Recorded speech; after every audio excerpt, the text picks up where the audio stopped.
Oh, well, I'd like to welcome our kit expert, Ben Barwick, who works with us and Adidas, Hi, Dominic. to the Run Zone. Thanks for having me. Thanks for being here. Ben, you're going to talk to us now about how to select the pair of running shoes that's right for you when you start out running. Yeah. Now, it's important to stress that within these pages, there's lots of other information about shoes and lots of sort of weird and wonderful technical jargon that comes with the technology of making a shoe.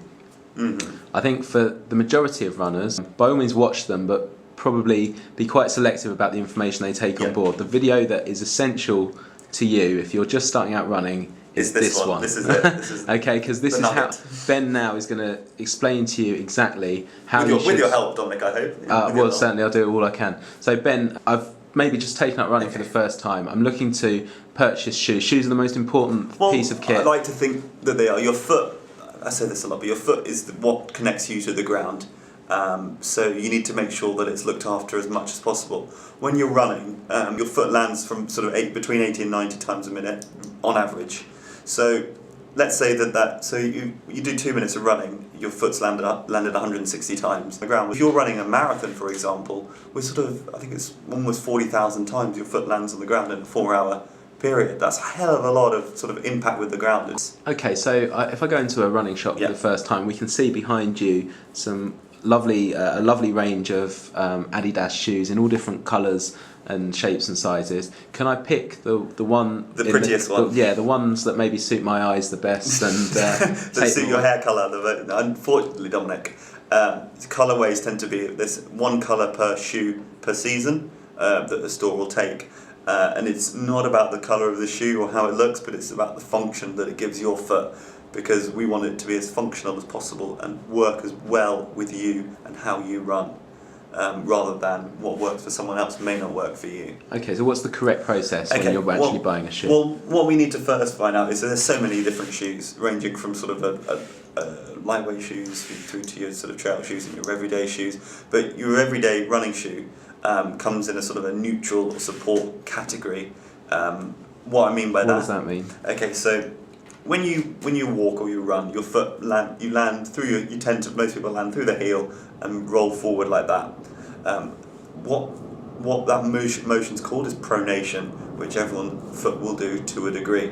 What some people can do is they can pronate too much or too little, where they come either towards the inside or towards the outside of their foot strike. So what you need to first do is work out how that happens with your running style. The best way to do that is to get someone to analyse it for you, or having a look at your old shoes and how you've run in them. So someone analyses it by doing a foot scan on you, some static tests, or a dynamic test on a treadmill using a video analysis machine. Okay, so where can you go to get that process done? Well, Sweatshop, which you can have a look at their store locator online. Any of your local running specialists, which you'll find in the back of running magazines, at events as well, sort of like the London Marathon Expo. I'm there with a foot scan. I'm also for potential training camps as well. So you can there's loads of different tests that you can do. It's quite fun to do a bit of both. But getting that done, so that you work out what shoes you do need, and then they'll fit the shoes to your feet, rather than going the other way around and you picking a colour and trying to sort of fit that way. Okay, so just to summarise so far, you need to go to the right place to buy the shoes, and you can go to sweatshop.co.uk, look at their store locator and find a store that's nearby to you. So you need to choose a running specialist over a sports warehouse type place. Definitely. That's point one. Well, the guys in there, they run for a living. They will have all the answers to any questions that you've got and more. So do spend your time asking them. The reason that we need to do that is they need to work out what kind of runner you are. There's basically a neutral runner, which is somebody that runs biomechanically quite down the middle. Nice and neutral, everything's lined up. There's an overpronator. Where you roll too much towards the inside. And there's a supinator. Which is where you roll to the outside, which is really rare. So when you've got the information about which of those three you are, you've then narrowed it down into which kind of shoe that you might need. Yep, you have, and then they'll bring out a number of different shoes depending on which level you sit in.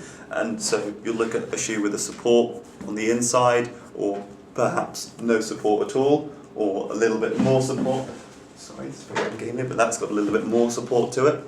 So it'll sort of depend on all sort of on on how you run again as to which of these three you may be given, and then you'll have a chance to run in the shoe itself and actually see what it's like to run in when you use it. And then we'll do that with other shoes, and then you'll do that with a couple of different brands as well. When I've chosen my shoes, how long should I expect them to last me? Okay, great question. We say on average 500 to 600 miles, but that can sort of change depending on what's going on. What you'll look at is you'll see compression lines in the shoes through this white foam the further you've run in them. Also the shoe will be very soft through the midfoot there. You mean when it's kind of ready when it's ready to change? be replaced. The best thing to do is either keep a diary of how much mileage you're doing, or if that's not sort of feasible, just take them back into the store after sort of 5-6 months, get them to have a look at the shoe, and then they can work out. They'll tell you if you need updating, or if you've got a bit more mileage left in the shoe, and you may pick up a couple of extra bits of apparel when you're there, or anything else that takes your fancy. So it's definitely worth getting the guys to look at it, and they can work out what's going on. I also say if you can't remember when you last bought your running shoes, it's time for a new pair. Right. Okay. How much should typically a running shoe cost? They do vary in price.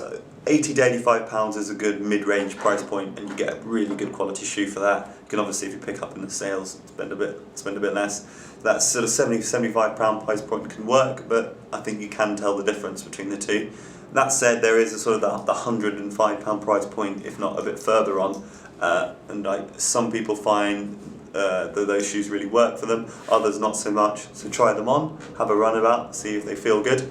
If they don't worry about it, and then just sort of stick in that sort of £85 price point, which is a good mid-range that you'll be looking to spend on your shoes. Excellent. So, just to summarise all of that, Ben, before you can start your running, you must get the right pair of shoes. Highly recommended. There are stories of people getting away with sort of flip-flops and soles and things like that, but for me they're in the minority rather than the majority, and I have found that sort of putting people in the right shoes has definitely helped with their running. It's not going to stop you from being injured, because no one can make that claim, but it is going to I certainly find that it does help. Okay. So yeah. You need to set aside a budget of somewhere in the kind of £80 to £90 mark. Set some good money around, and don't skimp on your shoes, because you know the amount of times your foot hits the ground, so it's a lot of contact. Do look after them. Okay.